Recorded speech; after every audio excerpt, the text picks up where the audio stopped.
guys, I hope you're well. So today I'm going to show you how you could make a slab cylinder and you could then use this cylinder as a vase or a pencil pot or to drink out of, or I don't know, I'm sure it's got many uses. So yeah, you should be able to use your clay which got sent home in the clay pack, and if not, you could get hold of some clay and then have a go. So the first thing we need to do is think about the base of our cylinder. So I've got some clay here and I'm just going to make it a bit flat using my fingers and thumb, and then I'm going to roll it flat so that it's really nice and even. If you don't have a rolling pin or guides, then just spend some time with your fingers and thumbs, and it's amazing what your hands can do. So you can do it that way. So I'm just showing you different ways of doing it. If you don't have any wooden sticks for guides, you could use like 2 rulers stacked on top of each other, or some cardboard, but you generally want the guide to be almost a centimetre thick so that the clay doesn't get too thin. And then you want to put your clay in the middle between them, and then get your rolling pin, and you're going to roll the clay. You want there to be space between the clay and the guides so that the clay doesn't get stuck to the guides and it has room to spread. And we're just going to roll it a little bit one way and then turn it a little bit the other way. So you want to be rolling on either a wooden surface or a cloth, and that means the clay won't get stuck. But that is why I'm turning it, because if you just roll it even on wood without turning it, it might end up getting stuck. So once you've done your slab, you then probably want to find something circular so you can draw around it. You could try doing it freehand, but I'm not very good at that. So I'm now going around this little pot with my knife, and ta-da! I've now got a slab that's in a nice circular shape, and that's going to be for the base. So I now need to roll a long rectangle of clay, which is going to go around the base. So you could be very maths orientated and find the circumference of your circle so you know how long you need to make your rectangle, or you can just guess, which is what I'm going to do. So I'm going to get this clay. I'm going to make it into a rough rectangle just by squeezing it, just as I find that easier. And then I'm going to put it down and I'm going to roll it. Again, remembering just to roll it a little bit and then turn it, roll it again. And at this point, I haven't rolled it completely flat, but you can check if it's going to fit around, and it is, it's plenty. But it's always better to do a bit more than less if you're not sure. Okay, and so I've rolled that nice and evenly now. And I now want to use a guide or a ruler, and I want to cut a flat edge like that, and I'm going to cut a flat edge here, and then I'm going to lift it up and I'm going to see how much I need. Whoops. So I'm just placing it on, don't press down too hard, and then I can just mark with my knife where they meet, and I'm then going to cut down there.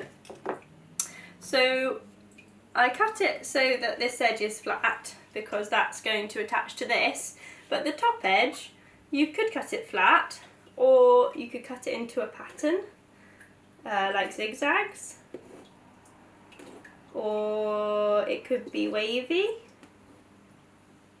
like this, or it could have like little rectangles coming up. So it's completely up to you. You can be quite creative. So we'll just take that clay away. And then now is also a nice time to pattern your slab before it's standing upright. It's a lot easier when it's sitting down. So you could look around you and see what you have. For instance, a fork. You can press that in, and that makes a really cool texture, like this. You could also just try with the end of a knife, like so. And then a really cool thing is with a sieve, you can get your clay into a little ball, push it through the sieve, and it comes out and looks like this, which is so cool. And you can then cut it off, and then you could stick that on to the clay. Just remembering, whenever we stick clay together, you need to put on some water on both surfaces and then scratch and score like so, and then pop that on. So you might want to do a few of those.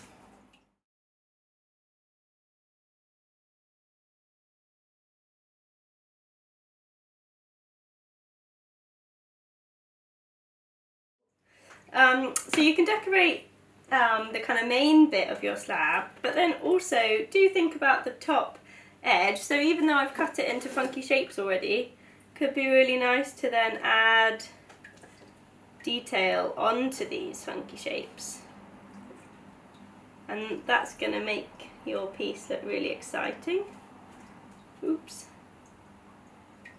You can also use the end of a paintbrush, and you could, for instance, do kind of dots into there. You could use the other end of your fork.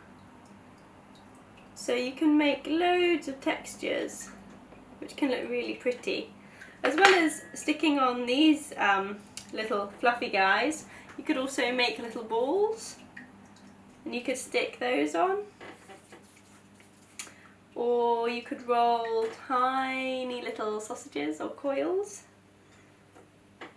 and then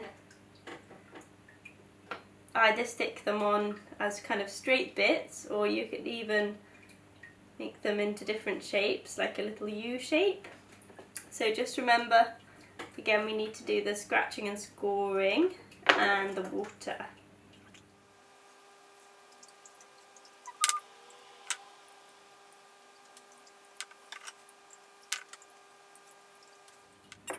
Okay, and once you've filled up your slab with all these amazing patterns and textures and things, then it's time to join the base and the slab together.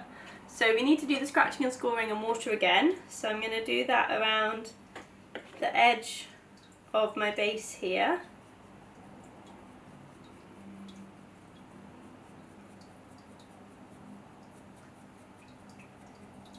Like so, and then also on the bottom of this slab and on the two ends that I'm joining. Remember, if we don't do this, then it might seem stuck now, but as it dries out, then it's just going to come apart. So it's very important to do. And then carefully lift it up and pop it on, and you want to kind of press it down nicely as you put it on there. Oops, I've completely made mine too long, so I need to trim it off a bit. Whoops. Let's see. Oh, it's still too big. Okay, so that means that I need to redo these two ends with the scratching and scoring.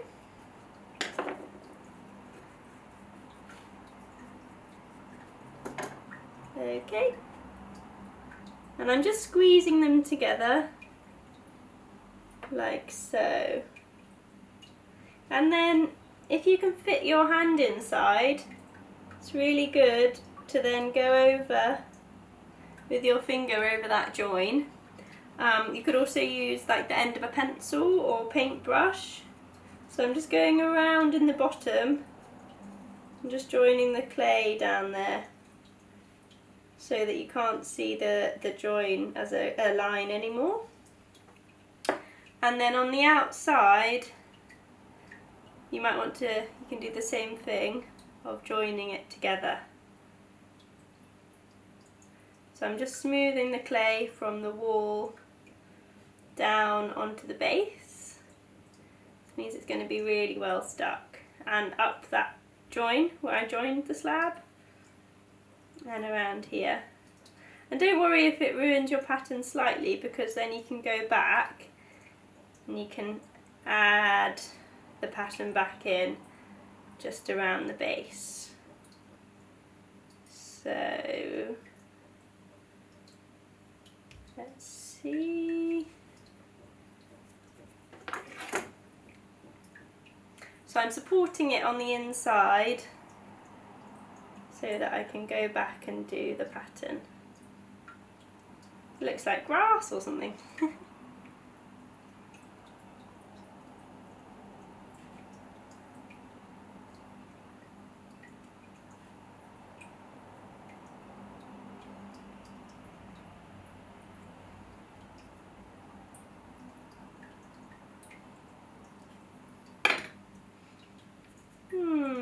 Lovely. And there we go. So looking at it now, you might decide that maybe you want to add a little bit more. So you can still do that when it's upright. It's just a bit more tricky, but you could go back in and add stuff. Great. And then when you're done, you just need to put it somewhere safe, as once it dries out, it's going to be really quite fragile. So you want to make sure it won't get knocked over or anything. But there we go. So I hope you enjoy doing that at home, and hopefully I'll see you soon. Cool. Okie dokie. Bye.